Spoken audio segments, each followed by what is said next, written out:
কিছু লোক থাকে খারাপ লোক, আপনার ধর্মের মধ্যে কিছু লোক আছে খারাপ লোক। এই কারণে আপনার ধর্ম খারাপ না, আমার ধর্মও খারাপ না।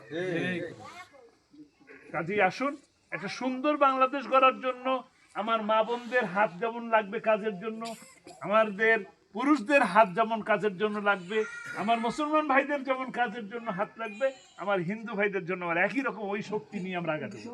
যদি আমরা এই সকল শক্তিকে একসাথে করতে পারি, তাহলে সেই সোনার বাংলা আমরা করতে পারবো। রাজি আছি? এখন ছোট্ট একটা কথা বলতেছি, একটা ছোট্ট কথা বলবো। জয় হোক জামাতের, জয় হোক। ছোট্ট একটা কথা বলবো।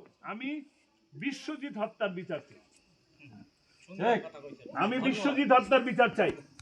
যে বিশ্বজিৎ মুখে খোঁচা খোঁচা দাড়ি রাখার কারণে ওই অপরাধে দিনে দুপুরে অসংখ্য ক্যামেরার সামনে যুবলীগ, ছাত্রলীগ, আওয়ামী লীগের দাও কুড়ালের কোপ খেয়ে খেয়ে কোর্টের সামনে হত্যা করা হলো। ঠিক।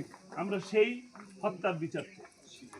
আবার সেই সাথে একই রকম ভাবে এই পিরোজপুরের মাটির সন্তান আল্লামা সাইদিকে যে হত্যা করা হলো, সুস্থ একটা মানুষকে জেলের মধ্যে